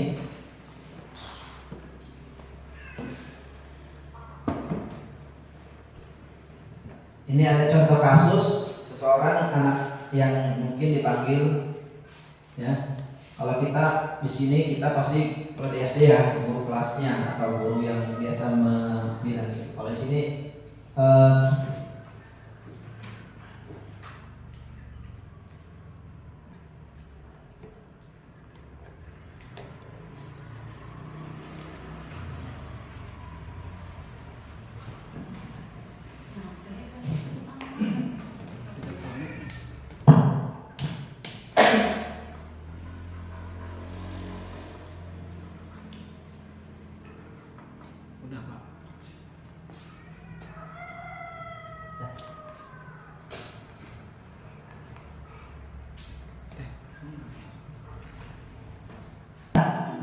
pada video kali ini kita akan membahas tentang salah satu program disiplin positif yang diterapkan di lingkungan sekolah yang dikenal dengan nama restitusi.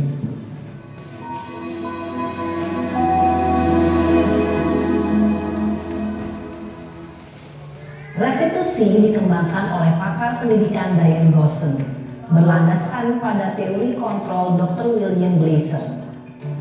Segitiga restitusi adalah suatu proses dialog yang dijalankan oleh guru atau orang tua agar dapat menghasilkan murid yang mandiri dan bertanggung jawab.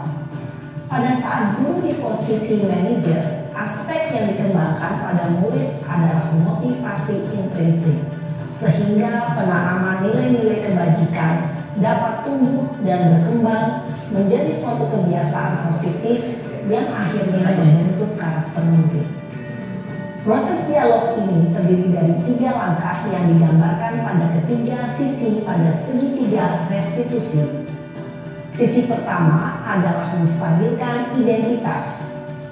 Sisi yang kedua adalah validasi tindakan yang salah. Dan sisi yang ketiga adalah menanyakan keyakinan. Ibu dan Bapak guru, berikut ini akan ditunjukkan bagaimana seorang guru berada dalam posisi manajer menggunakan penerapan segitiga restitusi.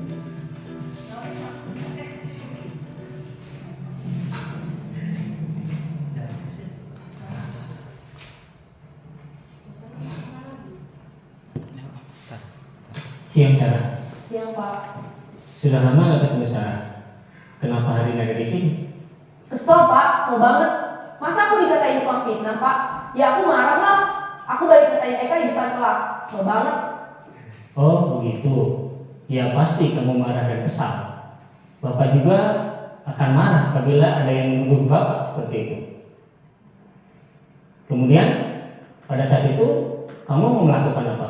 Ya saya langsung ngatain Eka lah Pak. Kesel banget. Saya betak-betak dia depan teman-teman lain.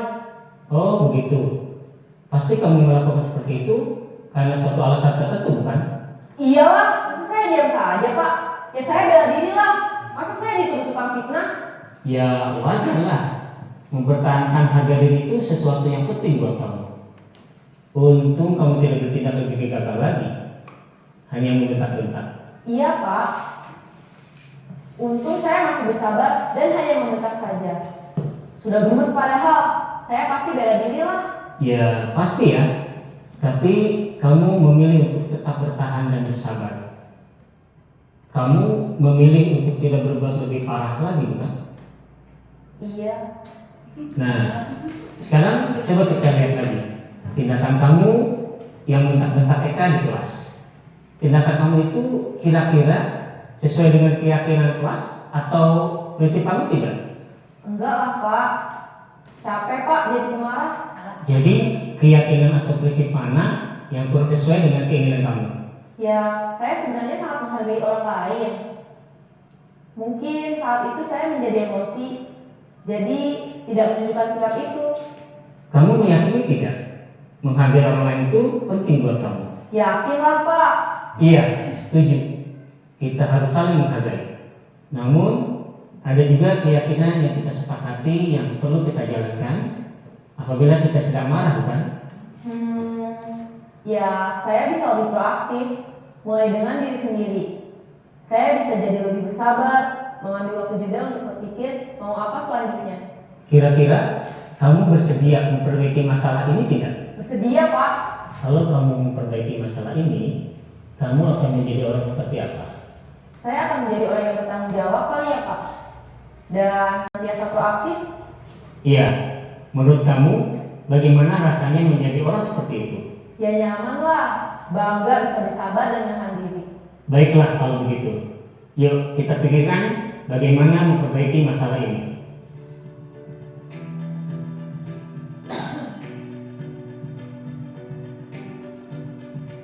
Ibu dan Bapak guru hebat baru memberikan contoh bagaimana seorang guru berada dalam posisi manajer menggunakan penerapan segitiga restitusi.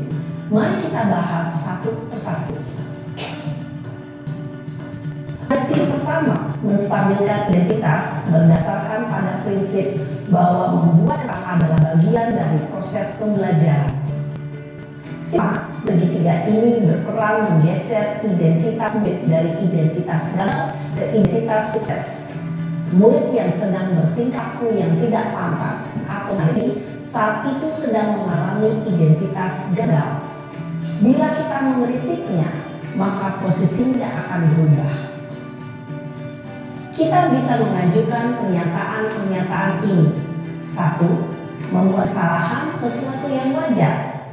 2. Manusia tidak ada yang sempurna. 3. Kita bisa memperbaiki masalah ini. 4. Saya tidak menanyakan kesalahannya. Saya lebih fokus bagaimana memperbaiki masalah ini. 5. Apakah saat ini kamu tengah menjadi orang yang baik untuk dirimu sendiri? Pada sisi kedua, validasi tindakan yang salah berlandaskan pada prinsip bahwa setiap perilaku berupaya memenuhi suatu kebutuhan tertentu.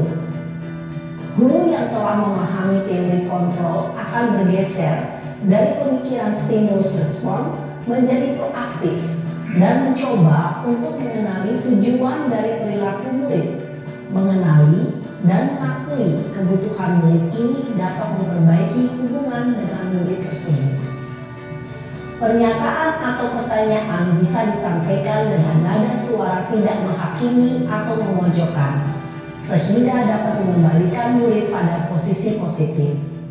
1. Kamu bisa saja bertindak lebih gegabah lagi dari ini. 2. Kamu bukan melakukannya tanpa suatu alasan tertentu. 3. Kamu melakukannya karena mempertahankan sesuatu yang penting bagimu. 4. Mungkin kamu bisa mempelajari suatu perilaku baru yang lebih efektif. Bersediakah kamu mempelajarinya? Selanjutnya, kita akan simak sisi terakhir, yaitu menanyakan keyakinan. Teori kontrol menyatakan bahwa pada dasarnya kita termotivasi secara intrinsik. Pada saat perilaku yang salah telah divalidasi dan identitas sukses telah stabil, maka murid telah siap mengaitkan keyakinan-keyakinannya dengan tindakannya yang salah dan pemikirannya telah bergeser ingin menjadi orang yang dituju. Pertanyaan-pertanyaan ini dapat mengaitkan keyakinan-keyakinan yang dianut murid. 1. Sebagai keluarga atau kelas, apa yang kita yakini? 2. Nilai-nilai apa yang telah kita sepakati? 3. Seperti apa gambaran sebuah kelas yang ideal bagi kamu? 4. Kamu ingin menjadi orang seperti apa?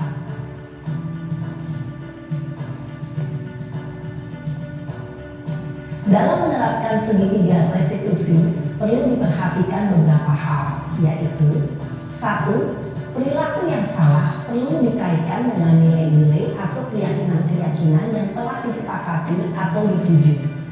2. Kesediaan orang yang melakukan kesalahan untuk memperbaiki masalah. 3. Pemecahan masalah sebisa mungkin relevan atau memiliki hubungan dengan masalah yang ada. 4. Usaha. Perlu adanya suatu usaha perbaikan dari pihak yang kesalahan. 5. Waktu. Perlu didedikasikan waktu dan kedua arahan. Tanyakan kapan akan mulai diberlakukan usaha untuk memperbaiki masalah. Dengan memahami struktur penerapan segitiga restitusi, diharapkan guru dapat menerapkan posisinya sebagai manajer dengan mengajukan pertanyaan-pertanyaan bermakna yang dapat membuat murid menjadi lebih percaya diri, bertanggung jawab, dan mandiri. Nah, ibu bapak guru perlu tidaknya mengikuti ketiga tahapan dalam segitiga restitusi bergantung pada ringan beratnya suatu permasalahan. Misalnya, bila permasalahan tersebut ringan, maka tidak perlu dijalankan secara berurutan. Bahkan bisa semudah menanyakan apa keyakinan yang kita sepakati. Dengan menjalankan segitiga restitusi, dengan mengajukan pertanyaan-pertanyaan bermakna, diharapkan murid menjadi lebih kuat secara pribadi, dapat membuka wawasan murid agar dapat menyelesaikan permasalahannya sendiri, semakin percaya diri, mandiri, dan merdeka. Salam dan bahagia, ibu bapak guru hebat.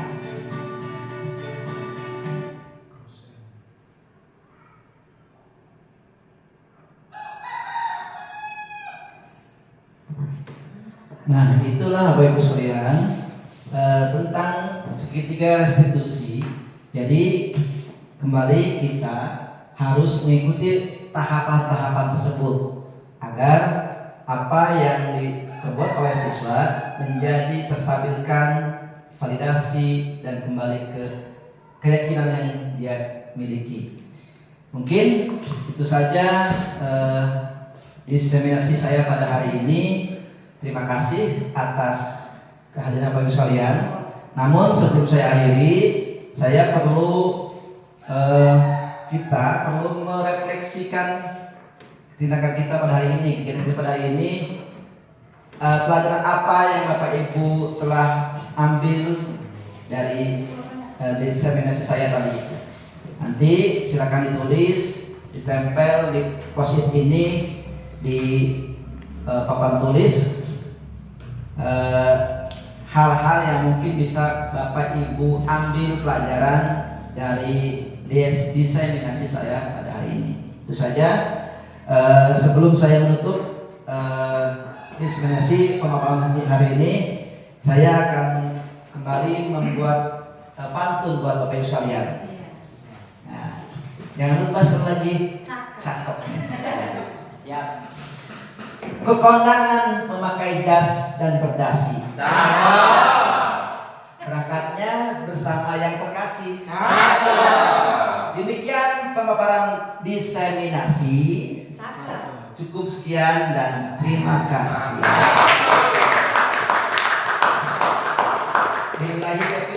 Assalamualaikum warahmatullahi wabarakatuh.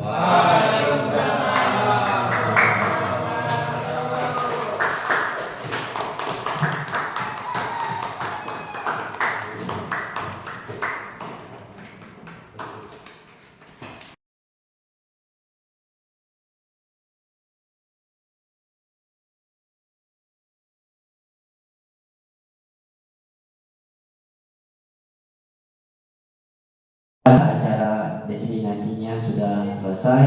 Semoga apa yang dipaparkan bisa kita terapkan nanti ke anak-anak kita. Mungkin itu aja dari saya. Kurang dan lebihnya saya sebagai moderator mohon maaf. Wallahul muwaffiq ila aqwamit thoriq. Wassalamualaikum warahmatullahi wabarakatuh.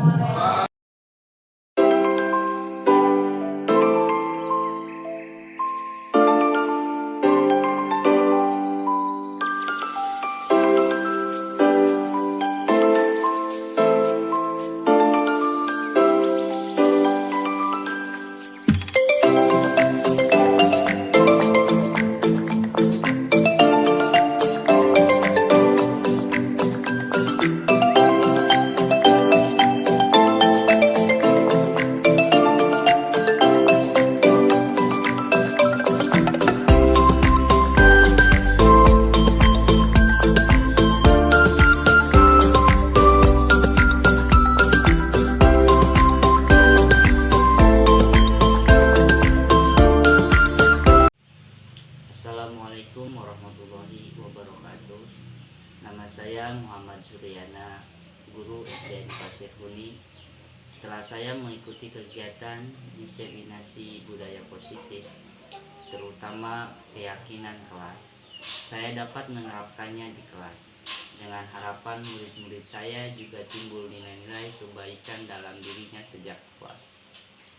Terima kasih kepada Bapak Tubagus Firdaus atas materi dan praktik baik yang sudah diberikan kepada saya dan teman-teman saya. Semoga sukses selalu untuk Bapak Tubagus Firdaus.